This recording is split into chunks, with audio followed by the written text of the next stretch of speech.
So we are now on the last part of this module, which is the inferential statistics. So what do you mean by inferential statistics again? So we draw conclusions about the population based on the data observed or gathered in the sample.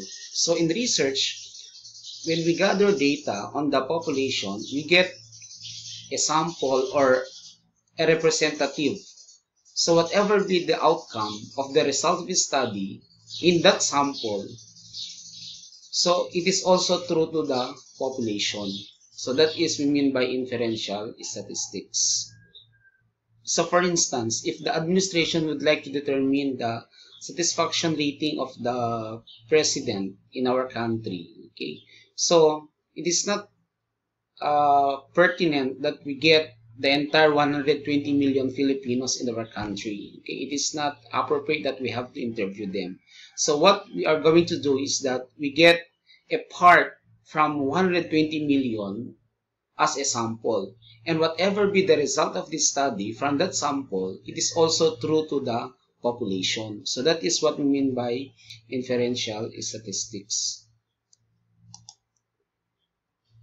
Okay, so in this module, we should be able to review the different types of variables, okay, like the qualitative, quantitative variable, the scale, okay, and then the different level of measurements like the nominal, ordinal, interval, ratio, okay, and we try also to differentiate between parametric and non-parametric tests, okay. So we have to review the normality of the data, okay, so that we could be able to determine if the data is parametric or non-parametric. And then we choose the appropriate statistical tool needed for test of difference of or test of relationship. So in statistical analysis, so we have different tool or test statistics, okay. For example, test of difference. So what are the tests of difference? What are the tools? Okay, so either it's a parametric or parametric test. So we have t-test, ANOVA, okay, then and so on, okay. And then we have also tests of relationships like the chi-square test, like the Pearson product moment correlations, something like that. And then and many more, okay. And then perform basic statistical analysis using statistical software. So we have to apply or test the data using statistical software like the SPSS. And then, of course, the most important part is to interpret and report the statistical results of the analysis. Okay, so whatever be the result of the data in SPSS, then we need to report it and interpret what does it mean. Okay, so these are the topics that we have to discuss here. Summary statistics. When we talk about summary statistics, we mean here descriptive statistics or descriptive analytics like the frequency counts, percentages, means, weighted mean, and so on. And then appropriate statistical methods, okay, if the data is parametric test, so what are the tests, okay, and if it is non-parametric, then what are the statistical tests, okay. So these are the common statistical tests, okay, that we are going to make use in this module, okay. So what are those common statistical tests like independent samples t-test, paired t-test, one-way ANOVA, chi-square test, and Pearson product correlation. So these are the statistical tests that we need to focus here in this module. Okay, so let us review what are the types of data, okay. So again, data is categorized into two. We have categorical and scale. Okay, so categorical data, usually these are qualitative data, okay, like the nominal data, ordinal data. So usually in research, okay, what the data that are being checked, okay, like example sex. So there are choices there, and the respondents would only need to check, okay, the appropriate data that suit to them. Okay, then scale data, usually these are quantitative data, okay, like number of customer, your height, your weight. So the respondents would write down the number, okay, example age. Okay, so they're going to write down their age in that piece of paper. Okay, so they don't need to check.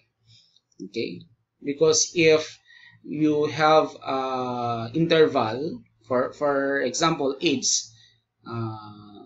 below 15, then 16 to 20, 30 to 50, then 50 and above. So that makes it categorical data because the participants check those boxes in that particular questionnaire. Okay, so here, if the data is descriptive analytics or summary statistics, so we only make use of charts or tables.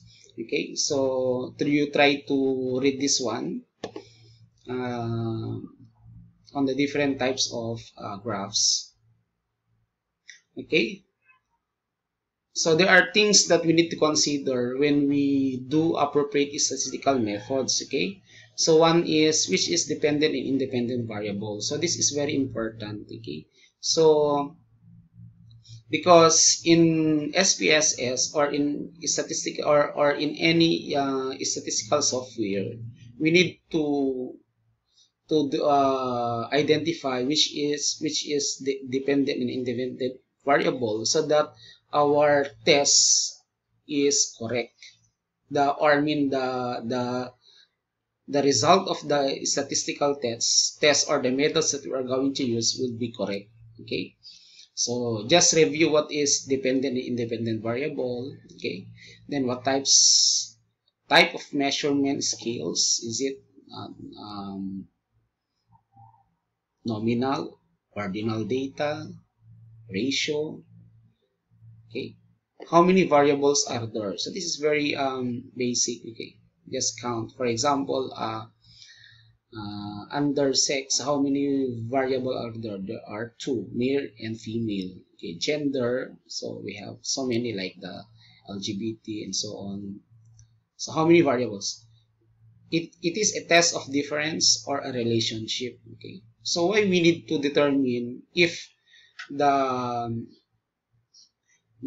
things that we need to know is a difference or a test of a relationship. So this would depend now on the questions that the researcher would like to ask, okay, or to test. Okay, because test of difference, we have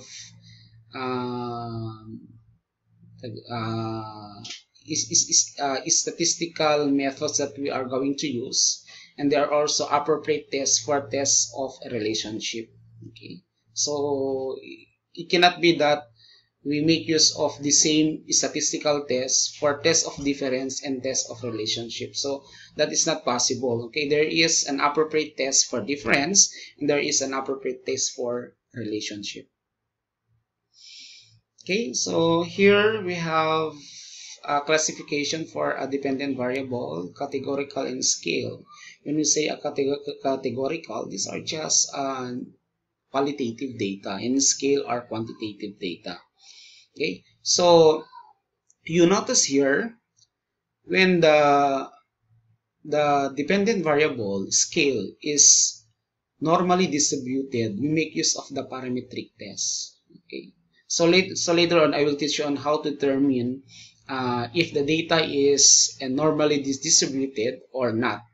Because if the data is not normally distributed, we call it we make use of non-parametric tests. So a test to determine whether the data is normally distributed or not is we make use of the Smirnov-Kolmogorov and the Shapiro-Wilk test. Okay, so later on I will teach you on how to make use of that test in determining whether if the data is normally distributed or not. So here, these are the common statistical tests that we are going to use on this module.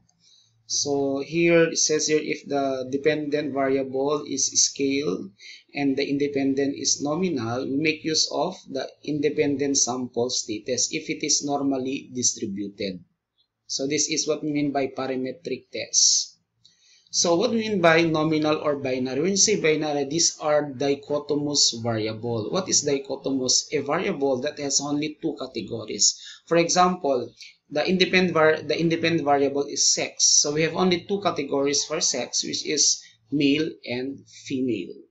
Okay, so try to think a variable that are dichotomous or binary. So it has only two categorical data. So for instance, we want to determine the academic performance between male and female.